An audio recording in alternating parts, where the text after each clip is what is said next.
ಆತ್ಮೀಯ ಬಂಧುಗಳೇ, ಈ ಒಂದು ವೇದಿಕೆಯ ಕೇಂದ್ರ ಬಿಂದುಗಳಾಗಿರ್ತಕ್ಕಂಥ ಈ ತಾಲೂಕಿನ ಜನಪ್ರಿಯ ಶಾಸಕರಾಗಿದ್ದ ಸನ್ಮಾನ್ಯ ಸಮೃದ್ಧಿ ಮಂಜಣ್ಣನವರೇ ಹಾಗೂ ಈ ವೇದಿಕೆಯಲ್ಲಿರ್ತಕ್ಕಂಥ ಎಲ್ಲ ಗಣ್ಯಮಾನ್ಯರೇ, ಎಲ್ಲ ದಲಿತ ಚಳುವಳಿಯ ಮುಖಂಡರೇ ಹಾಗೂ ಎಲ್ಲ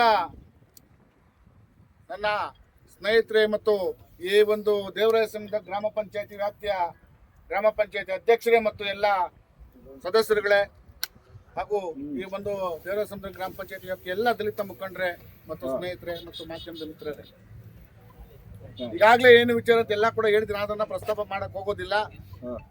ಏನು ಇವತ್ತೇನು ನಾವು ಈ ಭೂಮಿಯನ್ನ ಉಳಿಸ್ಕೊಡ್ಬೇಕು ಅಂತ ಮನವಿ ಮಾಡಿದಾಗ ಅವರು ಕೂಡ ನಮ್ಮ ಶಾಸಕರು ಕೂಡ ಆ ಬಗ್ಗೆ ಶ್ರಮ ಹಾಕಿ ಅವರು ಜಿಲ್ಲಾಧಿಕಾರಿಗಳೊಟ್ಟಿಗೆ ಮತ್ತು ಅಧಿಕಾರಿಗಳೊಟ್ಟಿಗೆ ಚರ್ಚೆ ಮಾಡಿ ಅದನ್ನ ಒಂದು ಉಳಿಸ್ಕೊಟ್ಟು ಇವತ್ತು ಇಲ್ಲಿ ಅಂಬೇಡ್ಕರ್ ಅವರ ಒಂದು ಭವನವನ್ನ ಕಟ್ಟಲಿಕ್ಕೆ ಇವತ್ತು ನಮ್ಮ ದೇವರಾಯಸಂದ್ರ ಗ್ರಾಮ ಪಂಚಾಯತಿ ವ್ಯಾಪ್ತಿಯ ಈ ಒಂದು ಜಾಗವನ್ನ ಆಯ್ಕೆ ಮಾಡಿ ಇವತ್ತು ಇಲ್ಲಿ ಮಾಡ್ತಾ ಇರೋದಕ್ಕೆ ನಾನು ಎಲ್ಲ ನಮ್ಮ ದಲಿತ ಚಳವಳಿಯ ಎಲ್ಲ ಸಂಘಟನೆಗಳ ಪರವಾಗಿ ಮತ್ತು ಎಲ್ಲ ಮುಖಂಡರ ಪರವಾಗಿ ಅವರಿಗೆ ಮೊದಲಿಗೆ ಅಭಿನಂದನೆಗಳನ್ನು ಸಲ್ಲಿಸ್ತಾ ಇದ್ದೀನಿ.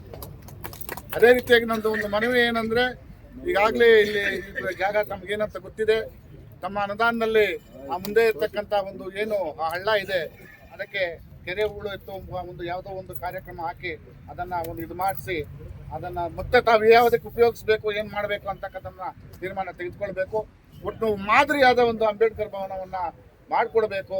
ಇದು ನಮ್ಮೆಲ್ಲ ದಲಿತ ಚಳುವಳಿಯ ಒತ್ತಾಯ ಅಂತ ತಮ್ಮಲ್ಲಿ ಮನವಿ ಮಾಡ್ತಾ ನನಗೆ ಮಾತಾಡಲಿಕ್ಕೆ ಅವಕಾಶ ಕೊಟ್ಟಿದ್ದಕ್ಕೆ ತಮ್ಮೆಲ್ಲರಿಗೂ ಕೂಡ ವಂದಿಸ್ತಾ ನಾನು ಮಾತನ್ನು ಮುಗಿಸ್ತೀನಿ. ಜೈ ಹಿಂದ್, ಜೈ ಕರ್ನಾಟಕ.